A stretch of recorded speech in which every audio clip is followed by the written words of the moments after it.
Good morning, everyone. Calling the case of Princess Daisy versus Smash Brothers. Hi, I'm Daisy! Oh god. Holy shit! Anyway. Calling the case of Ridley versus Smash Brothers.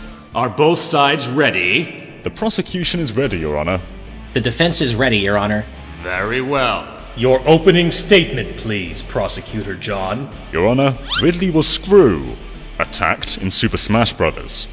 Despite being one of Nintendo's most famous bad guys, he's been shafted time and time again. Even Bowser Jr., a Mario side villain, hit the ring before a big purple dinosaur. Purple dragon.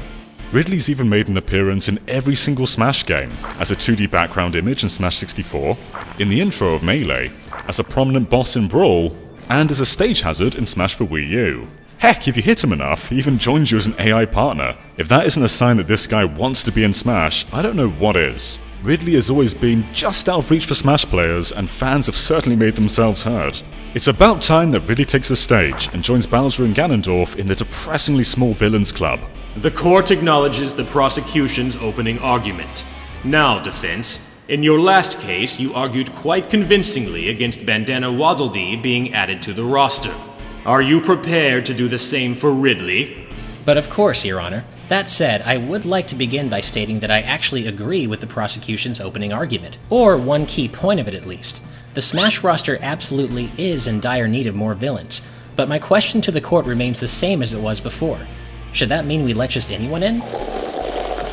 Now, of course, I'll readily admit that Ridley represents one potential villain candidate, and he's certainly not a barely altered version of a generic enemy like our last plaintiff. But when you strip away the fact that Ridley is indeed a Nintendo villain who isn't in Smash, what are we left with? I'll tell you what we're left with. A big purple dragon with no defining characteristics other than big and purple. That's it! Ridley's whole 32-year character arc is, I'm a purple dragon who once led a raid that killed Samus's parents. I'm also really bad at capturing even a single baby Metroid. And you know what? Even that purple part is up for debate. The only thing that ever changes about Ridley is when he's not purple, such as when he's Meta, or Mecha, or Omega, or Proteus, or whatever he is these days. Dude's been enhanced and rebuilt and mechanized and cryogenically frozen and whatever so many times now, I don't know who or what a Ridley even is anymore. So which is it, Prosecutor John? Which Ridley are we even talking about here? I think we need some light shed on this basic point before we can, or even should, move any further.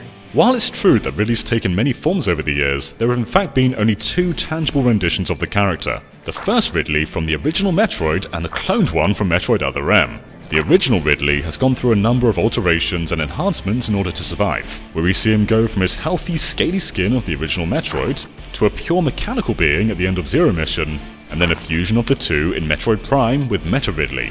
So Ridley, Meta Ridley, Omega Ridley, they're all the same character, and as we go through the games in chronological order, we gradually see Ridley heal up and get rid of his mechanical parts. That is until Super Metroid, where he comes back as the big purple dragon we all know and love. As for what form he should take in Smash, well, two potential options come to mind. Ridley could be modelled after his highly possible appearance in Metroid Prime 4, which would mean something between Omega Ridley from Prime 3 and Proteus Ridley from Metroid Samus Returns, as Metroid 2 takes place after the Prime saga. Given Prime 4 is unlikely to make it out in time for Smash, however, then the obvious answer is Ridley should appear as he has in the previous 4 Super Smash Bros. Games, in his classic purple getup.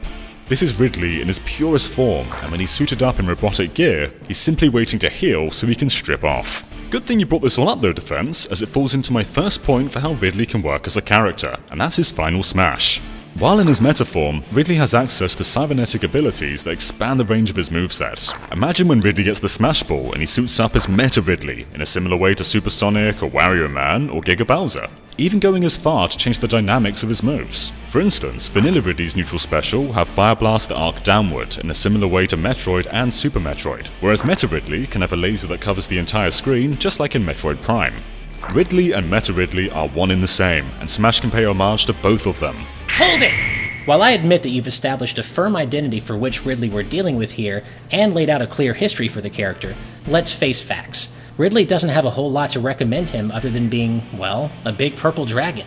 I mean, sure, when you're a dragon you get certain baseline benefits like sharp claws, a spiky tail, and fiery breath. And Ridley has those, fine. But all of his cooler and more impressive abilities, by the prosecution's own admission, require the usage of cybernetic enhancements. As his own history clearly demonstrates, he just can't cut it on his own. And I mean that in more ways than one. Ridley just isn't that important even within the context of his own series, and that's the problem. The Metroid series has exactly one important character, Samus, and we already have 2 of her in the roster. Unfortunately, once you look beyond Samus with and without her power suit on, the Metroid pickings become very, very slim. No offense intended to our very, very big plaintiff, of course. Objection! Ridley isn't important? Come on! Look at it this way. Is Bowser not important simply because the series focuses on Mario? If we take spin-offs out of consideration, then the only Metroid game to not feature Ridley in any form is Metroid Prime 2. Kinda like how Super Mario Bros. 2 or Super Mario Land don't feature Bowser. Or how the Minish Cap or Four Swords Adventures or Triforce Heroes don't feature Ganondorf. Ridley is just as much of a staple of his respective franchise as any other villain represented in Smash. What other Metroid character appeared in the Melee intro again? Oh right, it was Ridley. With more than 30 years of experience comes a potential moveset that goes far beyond the cybernetic enhancements found in the Prime series. In fact, if we restrict ourselves to just Metroid, Metroid Zero Mission, Super Metroid, Other M, and Samus Returns where he's mostly shattered his meta abilities, you'll see that Ridley is far more than just another fire-breathing dragon. That spiky tail you shrugged off so mercilessly, that's one of Ridley's defining features. While airborne, it's rare for Ridley to attack using his claws, and this is where Ridley could truly come into his own in Smash. Just like how Little Mac performs better on the ground, Ridley will perform better in the air. Almost all of this comes down to the prominence of his spiky tail, which our defense here called a mere baseline benefit. In fact, while in the air, the vast majority of Ridley's attacks would utilize his ever so important spiky tail. When grounded, Ridley would attack with his claws using standard attacks, much like he does in Samus Returns. But the minute he lifts off, it's tail time. His neutral air could cause his tail to spin in a circular motion just like it does in Metroid Fusion, whereas his forward and back air would thrust it around just like in Super Metroid. He'd be slow and heavy when grounded, with even his fire projectiles working in close quarters. But Ridley's tail while airborne grants the player a newfound range that changes the dynamics of how people fight against Ridley and fight as him. His down special could even incorporate his pogo stick tail from Super Metroid to bounce around and maintain airtime provided there are platforms below.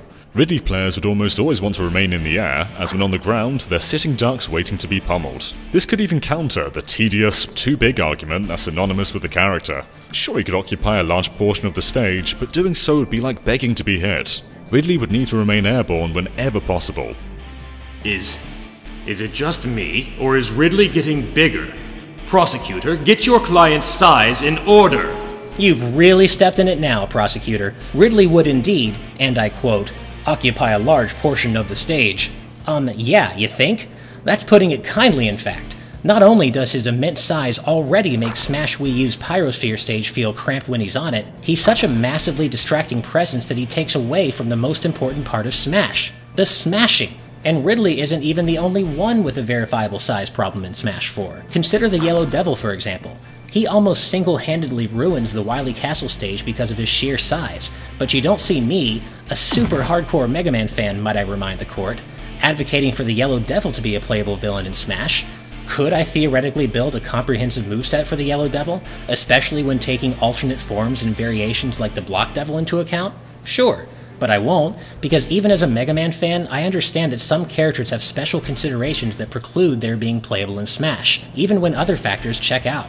Of course, only a fool would deny Ridley's popularity among Metroid fans, confusing as it is, and I'm not above admitting that the prosecution has managed to build an inspired moveset for him. But like the Yellow Devil, both of those factors become significantly less important when the character in question is already such a hulking presence that other fighters start feeling cramped the second he shows up. And that's the biggest issue, Prosecutor, pun intended.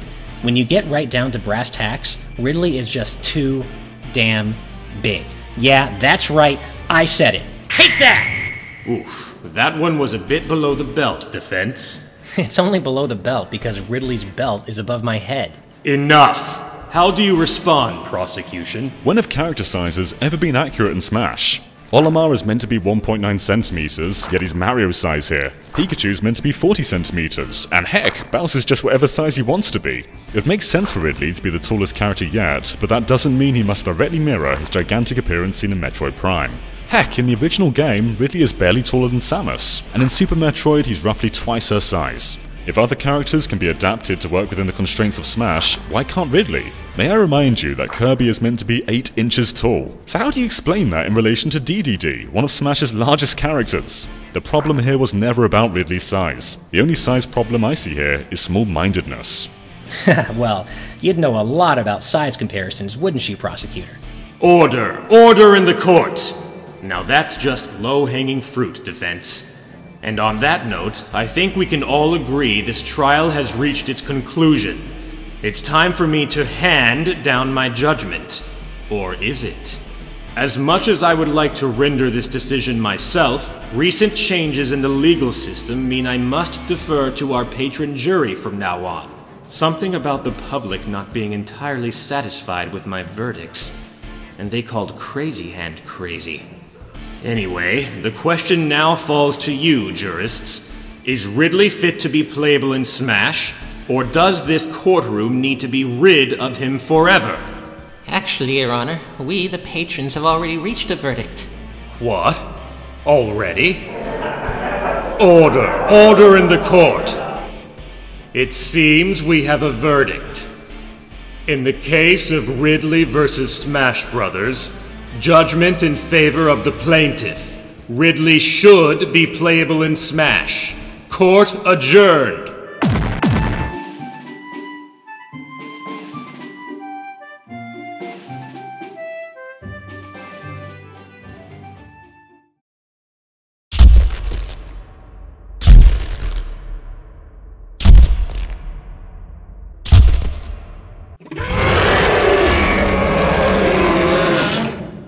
Now that is what I call a boundary break.